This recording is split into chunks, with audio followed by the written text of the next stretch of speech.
ஆண்டவராகிய இயேசுவின் நாமத்தினாலே உங்கள் யாவருக்கும் அன்பின் வாழ்த்துக்கள். இயேசு சிலுவையிலே பேசின 7 வார்த்தைகளை நாம் தொடர்ச்சியாக தியானித்து வருகிறோம். அதிலே முதல் வார்த்தையை நாம் தியானித்துக் கொண்டிருக்கிறோம். கடந்த பகுதியிலே இயேசு பேசின அந்த முதல் வார்த்தையில் அப்பொழுது என்கிற வார்த்தை எவ்வளவு முக்கியத்துவம் வாய்ந்தது, அந்த அப்பொழுது என்கிற வார்த்தைக்கும் ஏசாயா தீர்க்கதரிசியின் புஸ்தகம் 53ஆம் அதிகாரத்திற்கும் உள்ள தொடர்பினை நாம் விரிவாக தியானித்தோம். இரண்டாவதாக இயேசு சொல்லுகிற இவர்கள் செய்கிறது என்ற வார்த்தையை வைத்து அவர்கள் என்ன செய்தார்கள் என்பதையும் நாம் விரிவாக தியானித்தோம். இந்த பகுதியிலே இயேசு சொல்லுகிற அடுத்த ஒரு முக்கியமான வார்த்தை இவர்கள் அறியாதிருக்கிறார்களே என்று சொல்லுகிறார். அதாவது அவர்கள் என்ன செய்கிறார்கள் என்பதை உண்மையிலேயே அவர்கள் அறியாமல் செய்கிறார்களே பிதாவே என்று சொல்லி பிதாவிடத்திலே அவர் சொல்லுவதை நாம் பார்க்கிறோம். அவர்கள் உண்மையிலேயே அறியாதிருந்தார்களா? இயேசு செய்த ஜெபம் உண்மையிலேயே கேட்கப்பட்டதா என்பதை நாம் தியானித்து முடிக்கப் போகிறோம். முதலாவது, அறியாதிருந்தார்களா? யாரை குறித்து இயேசு பேசுகிறார்? அந்த சிலுவையின் பாடுகளின் வழியாய் அவர் கடந்து வரும்போது நாம் கடந்த பகுதிகளிலே பார்த்த வண்ணம் சாதாரண வேலைக்காரர் கூட அவரை அடித்தார்கள். பிரதான ஆசாரியனுடைய சேவகன் கூட அவரை கன்னத்தில் அறைந்தான். இன்னும் அரண்மனையிலே நியமிக்கப்பட்டிருந்த போர் சேவகர்கள் அவரை வாரினால் அடிப்பித்தார்கள். பிலாத்து ஒரு முறை அடிக்க கட்டளையிட்டான், ஏரோதுவும் அடிக்க கட்டளையிட்டான். ஆக எல்லா நிலையிலும் இருந்த மனிதர்களும் இயேசுவை காயப்படுத்தி இருந்தார்கள், நிந்தித்திருந்தார்கள், அவமானப்படுத்தி இருந்தார்கள். அது மட்டுமல்லாது உயர் நிலையில் அதிகார வர்க்கத்தில் இருந்தவர்கள் கூட, குறிப்பாக பிரதான ஆசாரியன், ஆலோசனை சங்கத்தாரும் இந்த பாடுகளுக்கு இயேசுவை உட்படுத்தி இருந்தார்கள். இன்னும் ரோம அதிகாரிகள், பிலாத்து போன்றவர்கள், ஏரோது போன்றவர்கள், இன்னும் அந்த அரண்மனையிலே அந்த நாட்களிலே இருந்த அதிகாரிகள், இவர்கள் எல்லாரையும் மனதில் வைத்துத்தான் இயேசு சொல்லுகிறார், தாங்கள் செய்கிறது இன்னதென்று அறியாதிருக்கிறார்களே என்பதாக.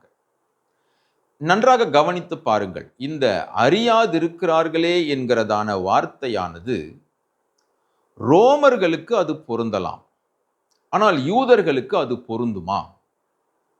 ஏனென்றால் ரோமர்களுக்கு வேதம் என்றால் என்ன என்று தெரியாது.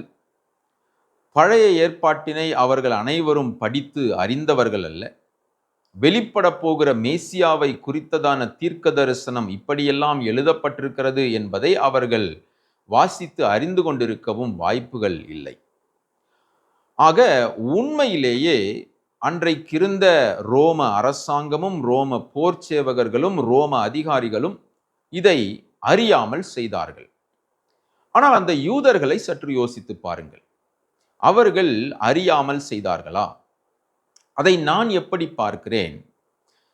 அவர்கள் தங்களுடைய வேத புஸ்தகத்திலே வெளிப்பட போகிற மேசியாவை குறித்து எழுதப்பட்டிருந்த தீர்க்க தரிசன வார்த்தைகளை பல முறை வாசித்திருந்தார்கள். இன்னும் சொல்லப்போனால் ஏசாயா தீர்க்க தரிசன புஸ்தகங்களை எல்லாம் பிரதான ஆசாரியரும் வேதபாரகரும் பரிசேயரும் நன்றாக படித்து அறிந்திருந்தார்கள். ஆனாலும் அவர்கள் மேசியாவை குறித்து ஒரு தவறான புரிதலோடு இருந்தார்கள். ஏனென்றால் அவர்கள் எதிர்பார்த்ததெல்லாம் வெளிப்பட போகிற மேசியா ஏதோ இந்த உலக பிரகாரமான ஒரு ராஜ்யத்தை ஸ்தாபிப்பார் என்பதாக. ஆக நாம் அறிந்து கொள்ளுகிறது என்ன?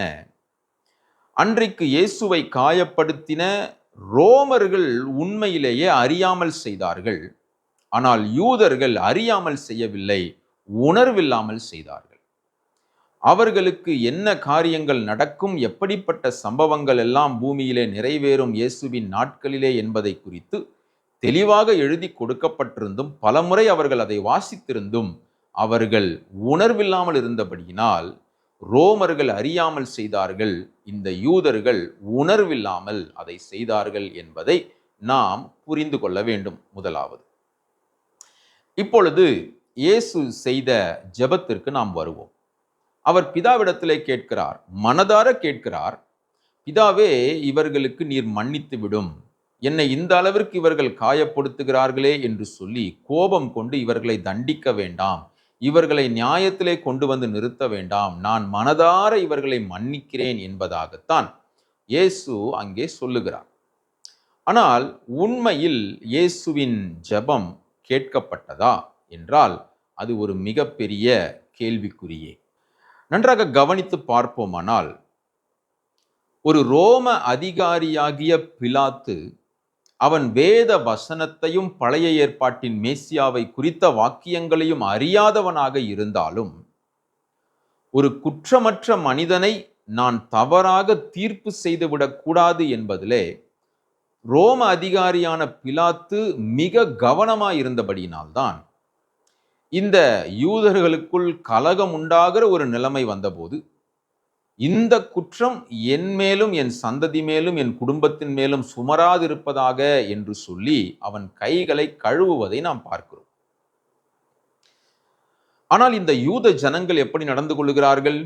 இந்த குற்றம் என் மேலும் எங்கள் மேலும் என் பிள்ளைகள் மேலும், அதாவது தன் சந்ததியையும் அந்த சாபத்திற்குள்ளாக அவர்கள் சேர்த்து விடுகிறார்கள். அப்பொழுது எந்த அளவிற்கு இந்த யூத ஜனம், தேவ ஜனம் மதியீனமாக தேவ வார்த்தையை வாசித்திருந்தும் அறியாதவர்களாக அல்ல, உணர்வில்லாமல் இருந்திருக்கிறார்கள் என்பதை நம்மால் அறிந்து கொள்ள முடிகிறது. ஆக ஒரு ரோம அதிகாரியான பிலாத்து தான் ஒரு குற்றமற்ற இரத்தத்தை தண்டனைக்குள்ளாக்கி விடக்கூடாது என்பதிலே கவனமாக இருக்கிறான். ஆனால் தேவ ஜனமோ மதியீனமாக அந்த பாவத்தையும் அந்த சாபத்தையும் தங்கள் மேலும் தங்கள் பிள்ளைகள் மேலும் தானாக வாங்கி சுமற்றி கொள்ளுகிறது. இப்பொழுது இயேசு சிலுவையிலே அறையப்பட்டு விட்டார். வேத வாக்கியம் நிறைவேறத்தக்கதாக அவர் பிதாவே இவர்களுக்கு மன்னியும் என்று சொல்லி அக்கிரமக்காரருக்காக வேண்டுதலும் செய்தாயிற்று. ஆனால் சரித்திரத்திலே நாம் வாசிக்கும் போது சில ஆண்டுகளுக்கு பிற்பாடு ரோம அரசாங்கத்தினால் இந்த யூதர்கள் மிகவும் கொடுமையாக நடத்தப்பட்டார்கள். பின் வந்த ராஜ்யங்கள் இந்த யூதர்களை மிகவும் சிதறடித்தார்கள். இன்னும் ஹிட்லர் போன்ற சர்வாதிகாரிகளுடைய காலத்திலே பல லட்சக்கணக்கான யூதர்கள் கொன்று குவிக்கப்பட்டார்கள் என்று நாம் சரித்திரத்திலே வாசிக்கிறோம்.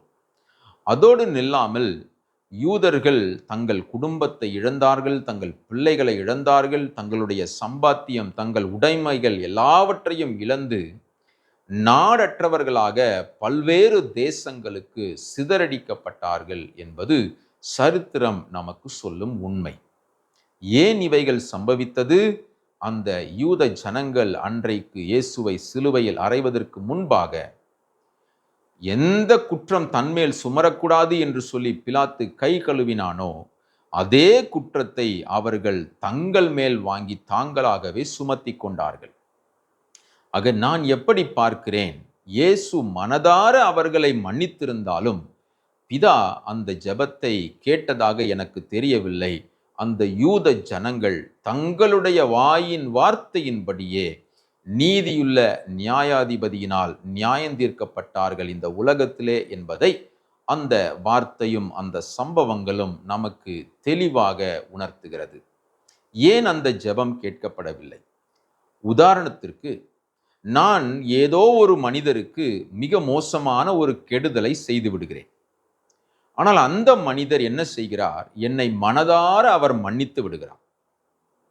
ஆனால் அந்த தவறுக்கு நான் ஒருபோதும் மனம் வருந்தவே இல்லை.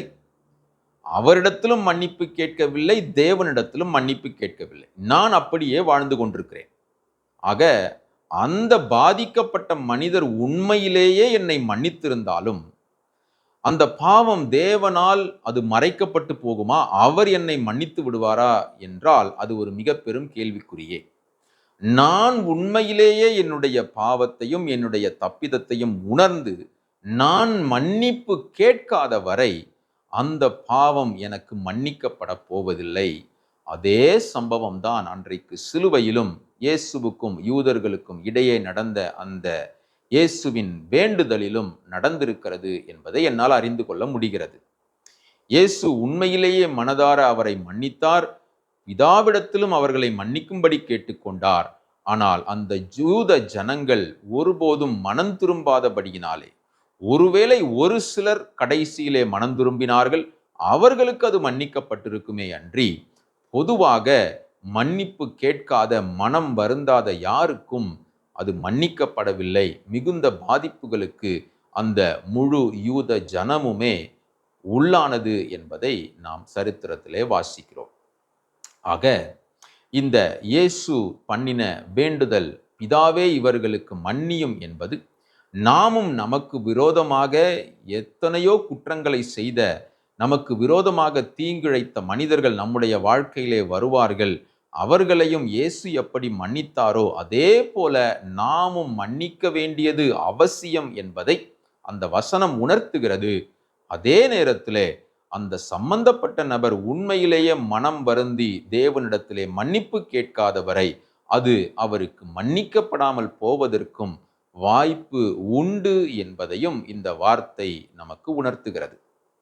இதே போன்ற சூழ்நிலையின் வழியாக கடந்து சென்ற ஸ்தேவான் இதே வார்த்தைகளை சொல்லி இவர்களுக்கு மன்னியும், இவர்கள் அறியாமல் செய்கிறார்கள் என்ற வார்த்தையோடு தன்னுடைய ஜீவனை முடிப்பதை நாம் அப்போஸ்தல நடபடிகள் புஸ்தகத்திலே வாசிக்கிறோம். ஆக இயேசுவை போலவே வாழ்ந்து காட்டின அப்போஸ்தலர் நாட்களில் இருந்த சாதாரண தேவ மனிதர்களும் நமக்கு எடுத்துக்காட்டாக வைக்கப்பட்டிருக்கிறார்கள்.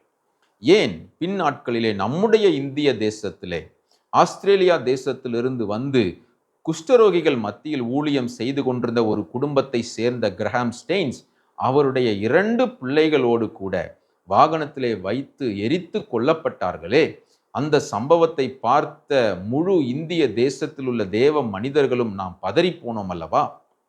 ஆனால் என்ன நடந்தது? அவருடைய மனைவி கிளாடிஸ் சொல்லும்போது, நான் அந்த குற்றவாளிகளை மனதார மன்னித்து விட்டேன் என்றல்லவா சொன்னார். அவர் மன்னித்து விட்டார் என்பதனால் அந்த குற்றத்தை செய்தவர்களை தேவன் மன்னிப்பாரா என்பது உண்மையிலேயே மிகப்பெரிய கேள்விக்குறி. ஒருவேளை அந்த குற்றத்தில் சம்பந்தப்பட்டிருந்தவர்கள் மனம் திரும்பி மன்னிப்பு கேட்டிருப்பார்களானால் அது உண்மையிலேயே மன்னிக்கப்பட்டிருக்கும். ஆக அப்போஸ்தலருடைய நாட்களிலும் இயேசுவை போலவே வாழ்ந்து காட்டிய ஸ்தேவான் நமக்கு உதாரணமாக இருக்கிறார். நம்முடைய நாட்களிலும் இயேசுவை போலவே வாழ்ந்து காட்டியிருக்கிற அநேக மிஷனரிகள் நமக்கு எடுத்துக்காட்டாக வைக்கப்பட்டிருக்கிறார்கள். ஆக இயேசுவின் சிந்தை நமக்குள்ளும் வரட்டும், மன்னிப்போம். அதே நேரத்திலே உண்மையிலேயே நாம் பிறருக்கு விரோதமாக ஏதேனும் செய்திருப்போமானால் மன்னிப்பு கேட்கவும் தயங்காதிருப்போம். கர்த்தர் தாமே நம்மை ஆசீர்வதிப்பாராக. நம்முடைய அடுத்த பகுதியில் இயேசு சிலுவையிலே பேசின 2வது வார்த்தையை தியானித்து அறிந்து கொள்ளலாம்.